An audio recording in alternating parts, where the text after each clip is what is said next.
17 ಅನಧಿಕೃತ ಲೇಔಟ್ ಅಲ್ಲಿ ಸಾವಿರಾರು ಮಂದಿ ಲಕ್ಷಾಂತರ ರೂಪಾಯಿ ಖರ್ಚು ಮಾಡಿ ಮನೆ ಕಟ್ಟಿದ್ದಾರೆ, ಖಾತಾ ಹೊಂದಿದ್ದಾರೆ, ಕಂದಾಯ ಕಟ್ಟಿದ್ದಾರೆ. ಅಷ್ಟೇ ಅಲ್ಲ, ಇವರು ಎಲ್ಲಾ ಸೌಲಭ್ಯಗಳನ್ನ ಅನುಭವಿಸ್ತಿದ್ದಾರೆ. ಹಾಗಾದ್ರೆ ಈ ಲೇಔಟ್ಗಳು ಹೇಗೆ ಅನಧಿಕೃತ ಆಗುತ್ತೆ?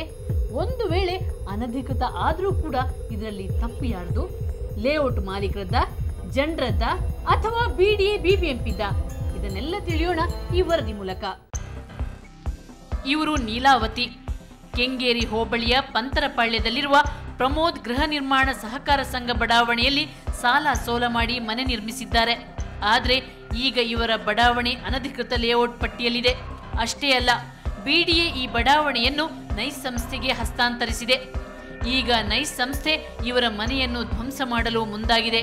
ಈಗ ಇವರಿಗೆ ದಿಕ್ಕೇ ತೋಚದಂತಾಗಿದೆ. ಬೇರೆ ಸೈಟ್ಗಳನ್ನ ಬಿಡಿಎ ಸೈಟ್ ಅಲಾಟ್ ಆಗಿರುವಂಥದ್ದನ್ನೆಲ್ಲ ಮಾರಿ ಇಲ್ಲಿ ಇನ್ವೆಸ್ಟ್ ಮಾಡಿ ನಾವು ಮನೆ ಕಟ್ಕೊಂಡು ಸುಮಾರು 10 ವರ್ಷ ಆಯಿತು ಮೇಡಮ್. ಇಲ್ಲಿ ನಾವು ವಾಸಕ್ಕಿದ್ದು ಆವಾಗೆಲ್ಲ ಇಲ್ಲದೇ ಇರುವಂಥದ್ದು ಇವಾಗ ಮ್ಯಾಟ್ರ್ ಆಫ್ ಸುಮಾರು ಒಂದು 6 ಮಂತ್ಸ್ ಆಗಿರ್ಬೋದು. ಅಷ್ಟರೊಳಗಡೆಯಿಂದ ಈ ಪ್ರಾಬ್ಲಮ್ ಎಲ್ಲ ಕ್ರಿಯೇಟ್ ಮಾಡಿ. ಇನ್ನು ಇವರು ಬೇಗೂರು ಹೋಬಳಿಯ ಕಮ್ಮನಹಳ್ಳಿಯಲ್ಲಿ ಕಳೆದ ವಾರವಷ್ಟೇ ಕೇಂದ್ರ ಅಬಕಾರಿ ಮತ್ತು ಕಂದಾಯ ಗೃಹ ನಿರ್ಮಾಣ ಸಹಕಾರ ಸಂಘ ಬಡಾವಣೆಯಲ್ಲಿ 2 ಕೋಟಿ ರೂಪಾಯಿ ಕೊಟ್ಟು ಒಂದು ಸೈಟ್ ಖರೀದಿಸಿದ್ದಾರೆ. ಇವರಿಗೆ ಇದು ಅನಧಿಕೃತ ಲೇಔಟ್ ಅನ್ನೋದೇ ಗೊತ್ತಿರಲಿಲ್ಲ. ನಮ್ಮಿಂದ ವಿಷಯ ತಿಳಿದ ಇವರು ಈಗ ಕಂಗಾಲಾಗಿದ್ದಾರೆ. ಏನಿದ್ರು ಸೊಸೈಟಿ ಅವರಿಗೆ ಡೆವಲಪರ್ಸ್ ಮಧ್ಯದಲ್ಲೇ ಆಗಿರುವಂಥದ್ದು, ನಾವು ಸೈಟ್ನವ್ರು 3 ನಾಮ ಹಾಕೊಂಡು ಹೋಗ್ಬೇಕಷ್ಟೇ. ಸಮಸ್ಯೆ ಯಾಕಂದ್ರೆ ನಿನ್ನೆ ಅಗ್ರಿಮೆಂಟ್ ಆಯ್ತು ಅಂತ ಅದಕ್ಕೆ ನಿಮ್ಗೆ ಹೇಳಿದ್ನಲ್ಲ. ಹೌದಾ ಸರ್? ಅಲ್ಲಿಂದ ಮಾಡಿ ಮೇಲೆ ಅಲ್ಲೇ ಅಂತ ಅಪಾರ್ಟ್ಮೆಂಟ್ ಇಲ್ಲ ನೋಡ್ಬಿಟ್ಟು ಅಪಾರ್ಟ್ಮೆಂಟ್ ನೋಡ್ಕೊಂಡಿದ್ದೀನಿ ಅಂತ ನಾನು ಅದೇ ಇವ್ರು ಕಳಿಸ್ದೆ ಫಸ್ಟ್ ಪರ್ಸನಲ್ ನೋಡೋ ಅಂತ ಬಂದಿದ್ದೆ. ಅಂದ್ರೆ ಈಗ ಪಾಪ ಯಾಕಂದ್ರೆ ಇನ್ಫಾರ್ಮೇಶನ್ ಗೊತ್ತಾಗ್ಬಿಟ್ರೆ ಅಟ್ಲೀಸ್ಟ್ ಚೆಕ್ ಮಾಡ್ಕೊಂಡು ಹೋಗ್ಬಿಡ್ತಾರೆ. Lakhs not in thousands. That's true. ಅಲ್ಲಲ್ಲ ಹೆಂಗ್ ಗೊತ್ತಾಯ್ತು? ಇವಾಗ ಇವ್ರು ಹೇಳಿದ್ಮೇಲೆ ನಮ್ಗೆ ಗೊತ್ತಾಯ್ತಿಲ್ಲ. ನಾವು ಬಂದ್ರೆ ಅದು ಮಾತಾಡ್ತಾನೆ. ಇವರು ಬೇರೆ ಬಂದಿರೋದು ಸೈಟ್ ನೋಡಕ್ಕೆ. ಲಕ್ಷಣಗರನ್ನು ಸಿಕ್ಕಿದ್ರು ಅಲ್ಲೂ ಆಯ್ತು. ಇವ್ರು ಅಕ್ಷರ ಇದೆಲ್ಲ ಡೆಮಾಲಿಷನ್ಗೆ okay anyway before further documentation enquiry ಮಾಡ್ತಾರೆ. ಯಾಕಂದ್ರೆ ಇದು ಡೆಮಾಲಿಷನ್ ಬೇರೆ ಆರ್ಡರ್ ಆಗಿಬಿಟ್ಟಿದೆ. ಆರ್ಡರ್ ಆಗಿಬಿಟ್ಟಿದೆ sir. Authority sub committee meeting held on 24/1/2006 has decided to demolish the unauthorised layout. ಇನ್ನು ಪಾಪ ಇವರನ್ನೇ ನೋಡಿ, ನಿವೃತ್ತ ಜೀವನವನ್ನು ನೆಮ್ಮದಿಯಿಂದ ಕಳೆಯಲು ಇವರು ಬೇಗೂರು ಹೋಬಳಿಯ ರಾಯಲ್ ಡೆವಲಪರ್ಸ್ ಲೇಔಟ್ನಲ್ಲಿ ಸಾಲ ಮಾಡಿ ಮನೆ ನಿರ್ಮಿಸಿದ್ದಾರೆ. ಆದರೆ ತಾವು ನೆಮ್ಮದಿಯಿಂದ ವಾಸಿಸುತ್ತಿರುವ ಮನೆ ಅನಧಿಕೃತ ಲೇಔಟ್ ಪಟ್ಟಿಯಲ್ಲಿದೆ ಅನ್ನೋ ಮಾಹಿತಿಯೇ ಇವರಿಗಿಲ್ಲ. ಅಷ್ಟೇ ಅಲ್ಲ, ಈ ಲೇಔಟ್ ಅನ್ನ ಧ್ವಂಸ ಮಾಡಲು ಬಿಡಿಎ ಆದೇಶ ಬೇರೆ ಕೊಟ್ಟಿದೆ. ಸ್ಟಾರ್ಟಿಂಗ್ ಅಲ್ಲೇ ಬರಬೇಕಾಗಿತ್ತು. ಪ್ಲಾನಿಂಗ್ ಇದು ಮಾಡ್ತಾರಲ್ವ ಅವರೇ, ಆವಾಗಲೇ ನಿಲ್ಲಿಸ್ಬೇಕಾಗಿತ್ತು ಇದನ್ನು. ಬೇಡ, ಈ ಥರ ಸರಿ ಇಲ್ಲ ನಿಮ್ಮ ಲೇಔಟು ಅಂತ. ಸರಿ, ಬ್ಯಾಂಕಲ್ಲೆಲ್ಲ ಹೆಂಗೆ ಲೋನುಗಳು ಇವ್ರು ಕೊಟ್ಟರು, ಬ್ಯಾಂಕಲ್ಲಿ ಸರಿ ಮಾಡಿಕೊಂಡ್ರು ಅಂದರೆ ಯಾವ ಥರ ಅಲ್ವಾ? ಅದೆಲ್ಲ ಪ್ರಶ್ನೆ ಬಂದೇ ಬರುತ್ತೆ. ಏನೋ ಸ್ವಲ್ಪ ಯಾರಾದರೂ ಎಜುಕೇಟೆಡ್ ಪೀಪಲ್ನ ಕೇಳಿ ನೋಡಿ, ಏನಾದರೂ ಹೇಳ್ತಾರೇನೋ. ನನಗೆ ಅದ್ರ ಬಗ್ಗೆ ಅಷ್ಟು ಗೊತ್ತಿಲ್ಲ. ಇದು ಒಬ್ಬರು ಇಬ್ಬರ ಕಥೆಯಲ್ಲ. ಬೆಂಗಳೂರಿನಲ್ಲಿರುವ 127 ಲೇಔಟ್ನಲ್ಲಿ ವಾಸಿಸುತ್ತಿರುವ ಸಾವಿರಾರು ಮಂದಿಯ ನೋವಿನ ಕತೆ.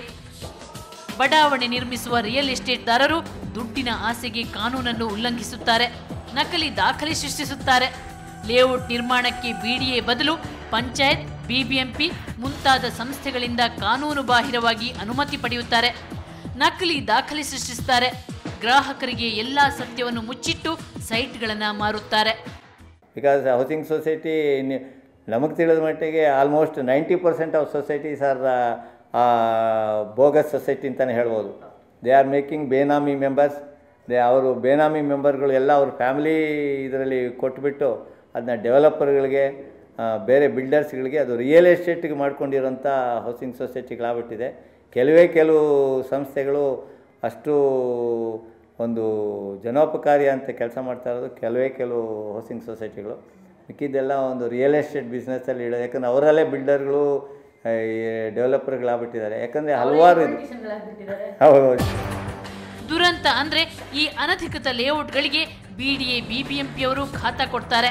ಅದು ಹೇಗಂದರೆ, ಅವರು ಏನು ಮಾಡಿದ್ರು ಅಂದರೆ ಕೋರ್ಟಲ್ಲಿ ಒಂದು ಜಡ್ಜ್ಮೆಂಟ್ ಕೊಟ್ಟರು ಯಾವುದೋ ಒಂದು ಪರ್ಟಿಕ್ಯುಲರ್ ಕೇಸ್ಗೆ.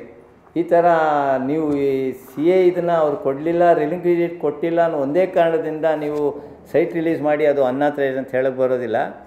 ಅದು ಈ ತೊಗೊಂಡವ್ರು ಅಂತ ಅವ್ರದ್ದು ಪ್ರಾಬ್ಲಮ್ ಅಲ್ಲ. It is between only society and BDA. ಅದರಿಂದ ನೀವು ಅವ್ರಿಗೆ ತೊಂದರೆ ಮಾಡಬಾರ್ದು ಅಂದಾಗ ಇವರು ಇದು ಕೊಟ್ಬಿಟ್ಟಿದ್ದಾರೆ, ಖಾತಾ ಮಾಡಿ ಕೊಟ್ಬಿಟ್ಟಿದ್ದಾರೆ. ಆ್ಯಕ್ಚುಲಾಗಿ ಬಿ ಡಿ ಎ ರೂಲ್ ಪ್ರಕಾರ ಏನಿರೋದು ಅಂದರೆ ರಿಲೀಸ್ ಮಾಡೋವರೆಗೂ ಖಾತಾ ಮಾಡೋಂಗಿಲ್ಲ. ಆದರೆ ಇವಾಗ ಏನಾಗ್ತದೆ, ಈ ರಿಲೀಸ್ ಆಫ್ ಸೈಟ್ ಕಡಿಮೆ ಇದ್ರೂ ಖಾತಾ ಆಗಿರೋದು ಎಲ್ಲ ಸೈಟ್ಗೂ ಖಾತೆ ಮಾಡಿಕೊಟ್ಬಿಟ್ಟಿದ್ದಾರೆ. ಖಾತೆ ಮಾಡಿ ಕೊಟ್ಟ ತಕ್ಷಣ ಅವ್ರೇನು ಮಾಡ್ತಾರೆ, ಖಾತೆ ಆಗಿದೆ ಅಂದ್ಬಿಟ್ಟಿದ್ದಾನೆ ಮನೆಗಳು ಕಟ್ಬಿಡ್ತಾರೆ. ನಮ್ಮ BBMP ಜ್ಯೂರಿಡಿಕ್ಷನಲ್ಲಿ ಬಂದರೆ ಆ್ಯಕ್ಚುಲಾಗಿ ಅವರು ಲೇಔಟ್ ಸ್ಯಾಂಕ್ಷನಿಂಗು ಬಿ ಡಿ ಎದಲ್ಲೇ ತೊಗೊಳ್ಬೇಕು. Unless layout has handed over to BBMPಗೆ ಹ್ಯಾಂಡೆಡ್ ಓವರ್ ಆಗಿದ್ದರೆ ಮಾತ್ರ BBMPಯವರು ಪ್ಲ್ಯಾನ್ ಸ್ಯಾಂಕ್ಷನ್ ಮಾಡಬೇಕು. ಇವಾಗ ಏನು ಮಾಡ್ತಾರೆ ಅಂದರೆ ಸೈಟ್ ರಿಲೀಸ್ ಆಗಿರಲ್ಲ, ಈ CAಗಳು ಕೊಟ್ಟಿರೋದಿಲ್ಲ, ಅಂಥದ್ರಲ್ಲೂ ಏನಾಗ್ತದೆ, ಇವರು ಖಾತೆ ಮಾಡಿಕೊಟ್ಬಿಡ್ತಾರಲ್ಲ ಬಿ ಡಿ ಎಯಿಂದ, ಇವರು ಬಿ ಡಿ ಎಯಿಂದ ಒಂದು NOC ಕೊಟ್ಬಿಡ್ತಾರೆ. ಈ ಖಾತೆ ಮಾಡಿಕೊಟ್ಟಿದ್ದಾರಲ್ಲ ಅದರಿಂದ ಈ ನೋ ಅಬ್ಜೆಕ್ಷನ್ ಸರ್ಟಿಫಿಕೇಟ್ ಥರ ಕೊಡ್ತಾರೆ. ಇವರಿಂದ ನಮ್ಗೆ ಯಾವುದೇ ಬ್ಯಾಲೆನ್ಸ್ ಇಲ್ಲ, ಹಣ ಏನು ಕೊಡಬೇಕಲ್ಲ, ಟ್ಯಾಕ್ಸ್ ಎಲ್ಲ ಕೊಟ್ಟಿದ್ದಾರೆ ಅಂತ. ಇದ್ರ ಮೇಲೆ ಏನು ಮಾಡ್ತಾರೆ BBMPಯವರು, ಇಲ್ಲೂ BBMP ಖಾತೆ ಮಾಡಿಬಿಡ್ತಾರೆ. ಅದು ದಿಸ್ ಇಸ್ ಓನ್ಲಿ ಕಮ್ಯುನಿಕೇಶನ್. ಖಾತಾ ಪಡೆಯುವ ಸೈಟ್ದಾರರಿಗೆ BBMP ಕಣ್ಮುಚ್ಚಿ ಮನೆ ಕಟ್ಟಲು ಅವಕಾಶ ಮಾಡಿಕೊಡುತ್ತೆ. ಪಾಲಿಕೆ ಸದಸ್ಯರು ಈ ಲೇಔಟ್ಗಳಿಗೆ ಎಲ್ಲ ಮೂಲಭೂತ ಸೌಲಭ್ಯಗಳನ್ನು ಒದಗಿಸುತ್ತಾರೆ. ಆ ಮೂಲಕ BDA ಹಾಗೂ BBMP ಅನಧಿಕೃತ ಲೇಔಟ್ಗಳ ಬೆಳವಣಿಗೆಗೆ ಅವಕಾಶ ಮಾಡಿಕೊಡುತ್ತೆ ಅನ್ನೋದು ಇವರ ದೂರು. ಇಲ್ಲಿ ಇಂಜಿನಿಯರ್ಸ್ ಇದ್ದಾರೆ, ಆಮೇಲೆ ಸ್ಪೆಷಲ್ ಟಾಸ್ಕ್ ಫೋರ್ಸ್ ಅಂತ ಪೊಲೀಸ್ ಪಡೆನೂ ಇದೆ. ಇವ್ರದ್ದು ಏನು ಕೆಲಸ ಅಂದರೆ BDL ಸ್ಪೆಷಲ್ ಟಾಸ್ಕ್ ಫೋರ್ಸ್ ಅನ್ನೋರು ಎಲ್ಲ ಒಂದು ಬೆಂಗಳೂರಲ್ಲಿ ಲೇಔಟ್ ಓಡಾಡಬೇಕು. BDA ಇದರಲ್ಲಿ ಎಲ್ಲೇ ಆಗಲಿ ಅನಧಿಕೃತ ಕಟ್ಟಡಗಳಾಗಲಿ ಬಡಾವಣೆಗಳಾಗಲಿ ಕಟ್ತಾ ಇದ್ದಾರಾ ಅಂತ ನೋಡಬೇಕಾಗ್ತದೆ. ಇದು ಏನು ಇದಿಲ್ಲದೆ ಇವತ್ತೇನಾಗ್ತದೆ, ಮೋಸ ಮಾಡೋರು ಲ್ಯಾಂಡ್ ಆಲ್ಮೋಸ್ಟು ಇವತ್ತಿನ ದಿವಸ ಮೋಸ ಮಾಡಿ ಒಬ್ರಿಗೆ ಸೇಲ್ ಮಾಡಿಬಿಡ್ತಾರೆ. ಅದು ಸೇಲ್ ಮಾಡಿದ್ಮೇಲೆ ಅವರು BDA ಅವರು ಆಗಲಿ ಅವತ್ತಿನ ದಿವಸ ಒಂದು ಸಬ್ ರಿಜಿಸ್ಟ್ರಾರ್ಗೆ ಒಂದು ಲೆಟ್ರ್ ಕೊಡಬೇಕಾಗ್ತದೆ, ಇದು ಅನಧಿಕೃತವಾದ ಬಡಾವಣೆ, ಇಲ್ಲಿ ಯಾವುದೇ ಒಬ್ಬರು ನಿವೇಶನ ನೋಂದಣಿ ಮಾಡಬೇಡಿ. ನಿಜವಾಗ್ಲೂ ಬದ್ಧತೆ ಇದ್ದರೆ ಇವರು ಮೋಸಗಾರರು, ಸುಳ್ಳುಗಾರರು, ಲ್ಯಾಂಡ್ ಮಾಫಿಯಾ ಜೊತೆ BDA ಅವರು ಇಲ್ಲಿ ಇನ್ವಾಲ್ವ್ಮೆಂಟ್ ಇಲ್ಲ ಅಂದಿದ್ದರೆ ಪ್ರತಿಯೊಂದು ಸಬ್ ರಿಜಿಸ್ಟ್ರಾರ್ಗೂ ಒಂದು ಲೆಟ್ರ್ ಕೊಡಬೇಕು. ಈ ಥರ ಇದು ಅನಧಿಕೃತ ಬಡಾವಣೆ, ಇಲ್ಲಿ ಯಾವುದೇ ಒಂದು ನಿವೇಶನ ರಿಜಿಸ್ಟ್ರು ಮಾಡಬೇಡಿ, ರೀಸೇಲ್ ಮಾಡಲಿ, ಇದು ಮಾಡಲಿ, ನೋಂದಣಿ ಮಾಡಬೇಡಿ. ಇವತ್ತು ನೀವು ನನಗೆ ರಿಜಿಸ್ಟ್ರ್ ಮಾಡಿಕೊಟ್ಬಿಡ್ತೀರ, ನಾನು ಇದು ಮೋಸ ಅಂದ್ಬಿಟ್ಟು ಎದುರ್ಕೊಂಡು ಇನ್ನೊಬ್ರಿಗೆ ಮಾಡಿಬಿಡ್ತೀವಿ. ಇವತ್ತು ನಮ್ಮ ಸೇಫ್ಟಿ ನಾವು ನೋಡೋ ಥರ ಆದಾಗ ಇವತ್ತಿನ ಭಾಳಷ್ಟು ಜನ ಇವತ್ತೇನಾಗಿದೆ, ಮನೆ ಕಟ್ಟಿರ್ತಾರೆ, ಮನೆ ಅವರು ಸಾಲ ಸೋಲ ಜೀವನದಲ್ಲೆಲ್ಲ ಇದು ಮಾಡ್ತಾರೆ. ಇವತ್ತು ಬಿಲ್ಡಿಂಗ್ ಕಟ್ಟೋಕ್ಕೂ BDA ಅವ್ರು ಬಿಟ್ಟಿದ್ದಾರೆ. ಆಮೇಲೆ BBMP ಆಗಲಿ ಇದಾಗಲಿ ತಾರು ಕೊಡ್ತದೆ, ನೀರು ಕೊಡ್ತದೆ, ಸ್ಯಾನಿಟ್ರಿ ಕೊಡ್ತದೆ. ಅವಾಗ ಜನಕ್ಕೇನು ಆಟೋಮೆಟಿಕ್ಕಾಗಿ ನಮಗೆ ಅವ್ರು ಕಟ್ಟೋರೆ ನಿಜ ಇರ್ಬೋದು ಅಂತ ಖಾತೆ ಕಂದಾಯ ಎಲ್ಲ ಆದಾಗ. BDA BBMP ಜೊತೆಗೆ ಕೆಲ ಬ್ಯಾಂಕ್ಗಳು ಕೂಡ ಅನಧಿಕೃತ ಲೇಔಟ್ನಲ್ಲಿ ಮನೆ ಕಟ್ಟಲು ಸಾಲ ಸೌಲಭ್ಯ ನೀಡುತ್ತೆ. ಸರಿಯಾಗಿ ದಾಖಲೆಗಳನ್ನು ಪರಿಶೀಲಿಸದೆ ಸಾಲ ನೀಡುತ್ತೆ. ಇದರಿಂದಲೂ ನೂರಾರು ಮಂದಿ ಮೋಸ ಹೋಗುತ್ತಿದ್ದಾರೆ. ಖಾತೆ ಇದೆ, ಇನ್ನೊಂದಿದೆ, ಅವರು ಅದನ್ನೆಲ್ಲ ಅಷ್ಟೊಂದು ಕೂಲಂಕುಷವಾಗಿ ಪರಿಶೀಲನೆ ಮಾಡೋಕ್ಕೆ ಹೋಗೋದಿಲ್ಲ. ಅವರು ಇದು ಪ್ಲ್ಯಾನ್ ಸ್ಯಾಂಕ್ಷನ್ ನೋಡ್ತಾರೆ, ಅಲ್ಲಿ ಪ್ಲ್ಯಾನ್ ಸ್ಯಾಂಕ್ಷನ್ ಮಾಡಿಕೊಟ್ಟಿರ್ತಾರೆ, ಖಾತೆ ನೋಡ್ತಾರೆ, BDAದವ್ರ ಖಾತೆ ಇರುತ್ತೆ, NOC ಇರುತ್ತೆ, ಇದ್ರ ಮೇಲೆ ಕೊಟ್ಟುಬಿಡ್ತಾರೆ.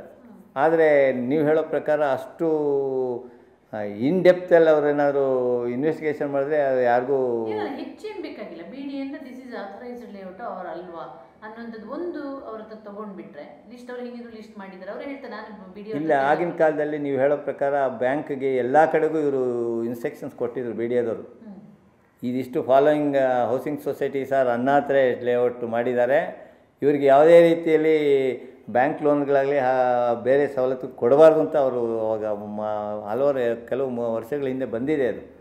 ಬಟ್ ಆದರೆ ಯಾರೂ ಅದನ್ನ ಅಷ್ಟೊಂದು ಸ್ಟ್ರಿಕ್ಟಾಗಿ ಫಾಲೋ ಮಾಡ್ತಾ ಇಲ್ಲ.